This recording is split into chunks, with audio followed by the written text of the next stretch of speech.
UP police constable के री exam के लिए हिंदी का प्रैक्टिस सेशन ही है। तो इसमें आप चाहें तो अपने नंबर काउंट भी कर सकते हैं कि आपने कितने क्वेश्चंस के आंसर सही बताए हैं। तो इसको शुरू करते हैं कि इसमें पहला क्वेश्चन दिया हुआ है 41 नंबर से 80 नंबर तक हिंदी के क्वेश्चन है। निम्नलिखित तत्सम शब्दों में से कौन सा युग्म त्रुटिपूर्ण है। तो इसमें यह देखना है कि कौन सा शब्द तत्सम तद्भव का ग्रुप है और उसमें से कौन सा गलत है। तो इसमें देखेंगे तो आपको दो ऑप्शन गलत मिल जाएंगे। एक पहला घृत का घी होता है तो वहाँ पर पी लिखा हुआ है, और दूसरा ऊष्ट का ऊँट होता है, ना कि ऊँट का।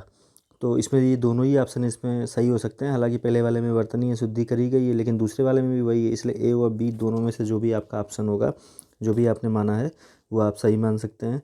इसके बाद निम्नलिखित तत्सम तद्भवों में से कौन सा त्रुटिपूर्ण है, इसमें भी पूछ रहे हैं। तो गोमे का गोबर सही होता है, क्षीर का खीर होता है, और पर्यक का जो होता है वो पलंग होता है, पटरी नहीं होता है। तो यही वाला जो ऑप्शन है ये आपका सही हो जाएगा। इसके बाद 43 नंबर है, सीमा कुत्ते से डरती है, इस वाक्य में कौन सा कारक है।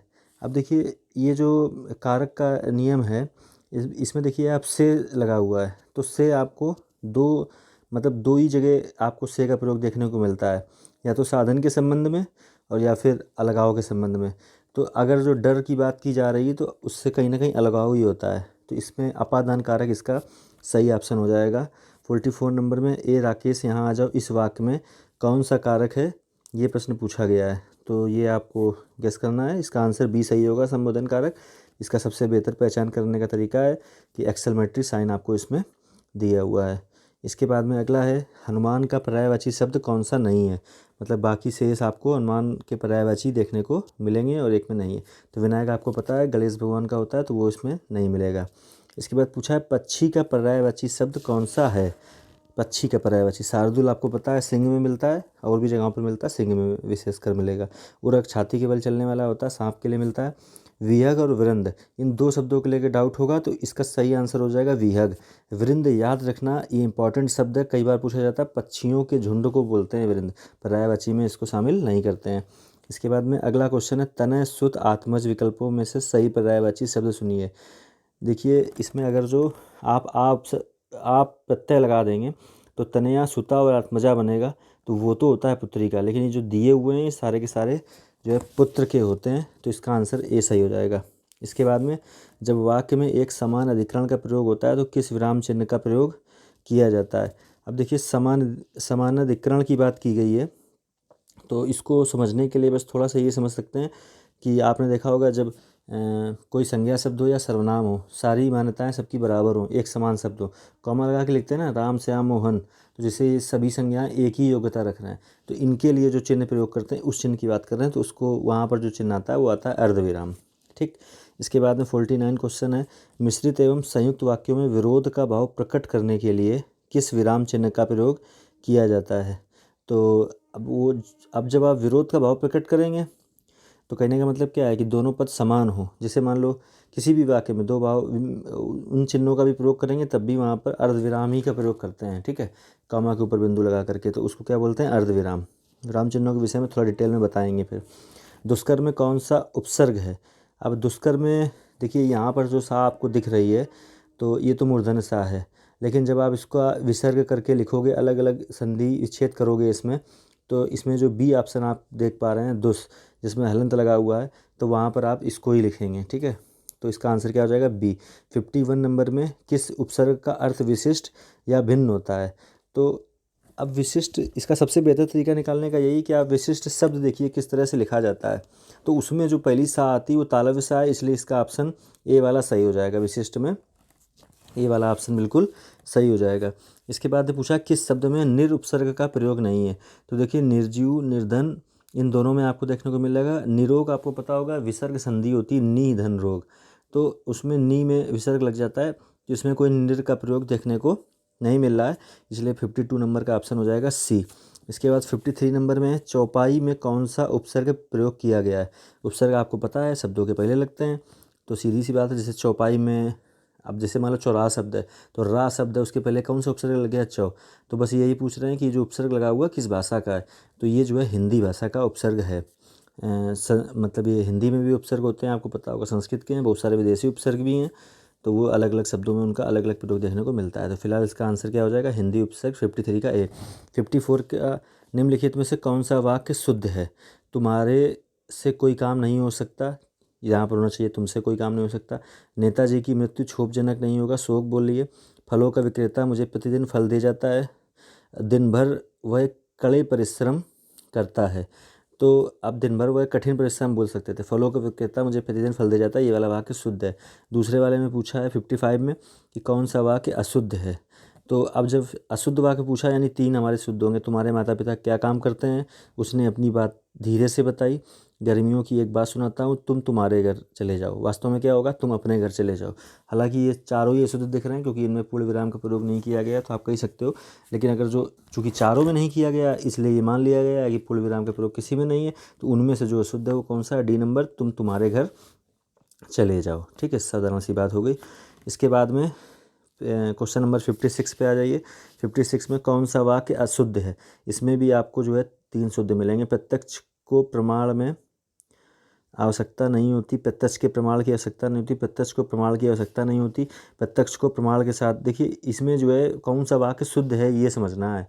तो इसमें एक ही शुद्ध है, प्रत्यक्ष को प्रमाण की आवश्यकता नहीं होती। ये आपने खूब टैगलाइन सुनी होगी, CS तीनों अशुद्ध है। तो वास्तव में ये प्रश्न यहाँ पर अशुद्ध ना होकर के यहाँ पूछना चाहिए था कौन सा वाक्य शुद्ध है। तो इसका आंसर क्या हो जाएगा, C। इसके बाद में पूछा बारहसिंगा शब्द में कौन सा समास है। इसमें बहुत सारे लोगों को डाउट होगा कि इसमें कौन सा समास बताया जाए। हालांकि द्विगु समास नहीं है, इसलिए यहाँ पर बिल्कुल कन्फर्म है कि बहुव्रीहि समास ही इसका आंसर होगा। और वास्तव में बहुव्रीहि समास ही इसका आंसर है। बहुत सारे लोगों को बारहसिंगा में बहुव्रीहि समास बताने में थोड़ा सा दिक्कत होगी कि, लेकिन वास्तव में बहुव्रीहि समास में क्या होता है, ना पूर्व पद प्रधान हो ना अंतिम पद प्रधान हो, दोनों पद मिलकर के एक विशेष अर्थ का बोध कराएं। तो बारहसिंगा शब्द में बहुव्रीहि समास होगा। क्यों, क्योंकि 12 सिंह किसी के भी लग जाएं तो उस जानवर को हम बारहसिंगा नहीं कहेंगे। किसी भैंस के 12 सिंह लगा दी जाएँ तो कहते हैं ये बारहसिंगा है, तो वो नहीं होगा। विशेष अर्थ है, बारहसिंगा एक विशेष प्रकार का पशु है इसलिए। कर्मधारय समास का उदाहरण कौन सा है। कर्मधारय समास का उदाहरण कौन सा है, इसमें यह पूछा है। तो कर्मधारय के लिए आपको पता होगा कि दोनों पद समान हो, समान, और या फिर दोनों पदों में विशेषण विशेष का भाव छुपा रहता है। ठीक है, इस तरह का भाव आपको मिलता है किसमें, कर्मधारय समास में। तो पत्र की विशेषता बताई जा रही है क्या, कि श्वेत है, C ऑप्शन में। ठीक है, गगनचुंबी होता है, गगन को चूबने वाली, तत्पुरुष समास में चला जाएगा, पाठशाला में भी हो जाएगा। नीलकंठ बहुव्रीहि समास में बोल सकते हैं क्योंकि भगवान शिव के लिए ही बोलते हैं। लेकिन जो श्वेत पत्र है ये अर्थ तो समान दे रहा है, लेकिन जो इसका पहला वाला पद है वो क्या है, श्वेत। दूसरा पद है क्या, पत्र। तो पत्र की विशेषता बताई गई है क्या, श्वेत। तो यानी एक शब्द विशेषण है और एक है क्या, विशेष। तो पत्र यहाँ पर विशेष है और विशेषण क्या है उसका, श्वेत। विशेषण विशेष का भाव, इसलिए कर्मधारय समास। इसके बाद में परमानंद में कौन सा समास है, ये पूछा गया है क्वेश्चन नंबर 59 में कि परमानंद में कौन सा समास है। तो इसमें भी वही भाव हो जाएगा, कौन सा, परम धन आनंद बोलेंगे ना, तो आनंद यहाँ विशेष हो जाएगा, परम उसका विशेषण हो जाएगा, क्वालिटी बता रहा है, इसलिए कर्मधारय समास इसमें आपको 59 में भी बताना होगा। निम्नलिखित में से कौन सा समास नहीं है। कहने का मतलब ये है कि ये पूछना है कि समास के जो 6 वेद आपने पढ़े हैं ना, उसमें से कौन सा वेद समास नहीं होता है। अव्ययी भाव आपने पढ़ा होगा, द्वंद्व समास पढ़ा होगा, बहुव्रीहि पढ़ा होगा, कर्म कारक समास कुछ नहीं होता है, कारक का प्रकार है। किस समास में दोनों पद प्रधान होते हैं। देखिए वही बात जो भी ऊपर बताई थी वही घूम फिर के आ गई, किस समास में दोनों पद समान होते हैं। तो देखिए जिस समास दोनों पद प्रधान, दोनों पद समान और परस्पर विरोधी गुण बताने वाले, ये परिभाषा होती है द्वंद्व समास की। तो कोई भी एक कंडीशन मिलेगी तो आपका आंसर वही हो जाएगा, दोनों पद समान, दोनों पद प्रधान पूछा है तो क्या हो जाएगा, 61 का C। इसके बाद में विभत्स रस का स्थायी भाव आपको उसमें पूछा है। तो इसमें जो है विभत्स रस का न क्रोध न शोक न उत्साह, इसमें से कोई नहीं है, तो आप जो है विभत्स रस के स्थायी भाव में इसमें D बताएंगे। ठीक है, इसके बाद में अवसर का लाभ उठाना, इसके लिए अवसर का लाभ उठाना, इसके लिए मतलब ये मुहावरा है, इसका आपसे अर्थ पूछ रहा है कि अवसर का लाभ उठाना इसके लिए क्या हो सकता है। ये आपने सुना होगा, आकाश पाताल एक करने कोई मतलब नहीं है, बहती गंगा में हाथ धोना। ठीक है, अवसर का लाभ उठाना मतलब क्या होता है, आप कहीं पर पहुँचे, आपको अवसर मिला तो आपने उसका लाभ उठा लिया। बाधा डालना अगला है, ये बिल्कुल सरल सा है। रोड़ा अटकाना, अपना हाथ जगन्नाथ, ये भी बिल्कुल सरल सा है। ये खूब पॉपुलर जो है मुहावरे हैं, इन सबको रटिएगा। अपने आप से काम करना ही उपयुक्त होता है। ठीक है, दूसरे का सहारा न बनना। इसके बाद मैं तुम सबको खूब समझता हूँ, तुम सब एक जैसे हो, इसके लिए उपयुक्त मुहावरा पूछ रहे हैं।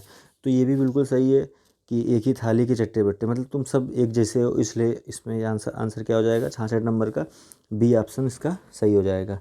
इसके बाद में पूछ रहा है, दे कि सुदामा को दीन दशा करुणा करके करुणानिधि रोए, पानी परायत को हाथ छुओ नहीं, नयनन के जल में पग धोए। उपयुक्त पंक्तियों में कौन सा अलंकार है? इसमें अलंकार का प्रकार पूछा गया है।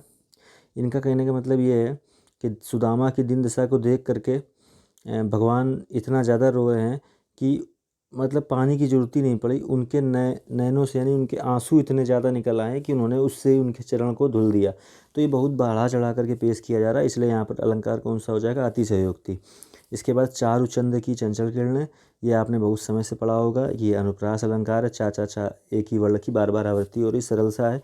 हृदय के वे भाव जो सुषुप्त अवस्था में पड़े होते हैं, विषय को देखकर आश्रय के दिल में जागृत हो जाते हैं। भैया जब स्थायी भाव की परिभाषा देखेंगे तो उनके लिए यही बताया जाता है कि वे भाव जो सुषुप्त अवस्था में मन में होते हैं और परिस्थितियाँ पा कर के जाग उठते हैं। आपके मन में आपके भाव हैं दुख के, और अचानक से कुछ आपके सामने ऐसा हुआ जिसकी वजह से आपको रोना आ गया, तो ये करुण मतलब स्थायी भाव है। तो ये क्या हो जाते हैं? इनको क्या बोलते हैं? स्थायी भाव। इसके बाद में पूछा है कृत्रिम का विलोमार्थी शब्द, मतलब विलोम शब्द पूछा है, बिल्कुल सरल सा है। कृत्रिम का क्या होता है? प्राकृतिक। उदात्त का विलोम शब्द पूछा है तो अनुदात्त होता है। ये रटने वाले क्वेश्चन है, इनको रटिएगा। निम्नलिखित विकल्पों में से कौन सा शब्द उदार का विलोम है? मतलब यहाँ पर उदार शब्द का विलोम पूछ रहे हैं तो हो जाएगा अनुदार। कौन सा शब्द गो का अर्थ नहीं है? कि मतलब ये अनेकार्थी शब्दों में आपने पढ़ा होगा, गो शब्द ये जो है गाय के लिए भी प्रयोग किया जाता है, इंद्रियों के लिए भी प्रयोग किया जाता है और नदी के लिए भी होता है। ये गज का नहीं होता है, ठीक है। गज के लिए गो का प्रयोग नहीं किया। अनेकार्थी शब्द अब्ज के गलत विकल्प का चयन कीजिए। अब यहाँ पर भी बात वही हो रही कि अब्ज शब्द के क्या क्या अर्थ हो सकते हैं? शंख होता है, चंद्रमा होता है, कपूर होता है, मेघ नहीं होता। रटने वाला है, इसको भी रटिएगा।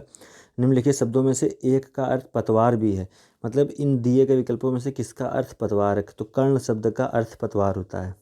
इसके बाद में पैसेज है, तो थोड़ा सा इसको ध्यान से पढ़िएगा। इस दोनों क्वेश्चनों के आंसर बताएंगे, लेकिन इसको फिलहाल नहीं सॉल्व कराएंगे क्योंकि ये सरल सा होता है। और इसमें दो क्वेश्चन है 76 और जो है आपका 77 नंबर। तो 76 का आंसर डी सही है और 77 का आंसर ए सही है। इसको धीरे से आप पढ़ करके और उसको सॉल्व करिएगा। इसके बाद 78 नंबर पे आ जाइए। निवासी शब्द का बहुवचन पूछा है, तो इसमें भी कोई विशेष नहीं है। निवासियों क्या हो जाएगा? देखिए बाकी जो डी वाला है अशुद्ध लिखा है और निवासी तो खुद ही वही शब्द दे दिया, निवासों कोई मतलब नहीं होता है। 79 नंबर क्वेश्चन में आ जाते हैं कि निम्नलिखित में से कौन सा चित्रण के लिए उपयुक्त विशेषण कौन सा नहीं है? देखिए चित्रण शब्द ना, अब इसमें पूछ रहे हैं चित्रण के लिए विशेषण, तो यानी ये शब्द जो है ये विशेष होगा। बात समझ में आ गई ना? विशेषण उसी का होगा जो विशेष होगा। तो चित्रण से आप थोड़ा सा माइंड करिएगा, किसी चित्र की बात की जा रही है, तो जो चित्र होता है वो सुंदर हो सकता है, कलात्मक हो सकता है, मनोहारी मन को हरने वाला भी हो सकता है। चित्र सौंदर्य नहीं होता है। सुंदर में जब एक बात बोल दी कि सुंदर है तो सौंदर्य नहीं होगा। ठीक समझ में आ गया? वास्तव में सुंदरता के लिए सौंदर्य विशेषण का प्रयोग किया जाता है, इसलिए 79 का आंसर क्या हो जाएगा? ए। इसके बाद में 80 नंबर फ़र्क का समानार्थी शब्द पूछ रहे हैं। ये कहते हैं कि आप में और उनमें क्या फ़र्क है, तो मतलब आप में और सामने वाले में क्या अंतर है। तो सीधी सी बात हो जाएगी कि 80 का जो आंसर है वो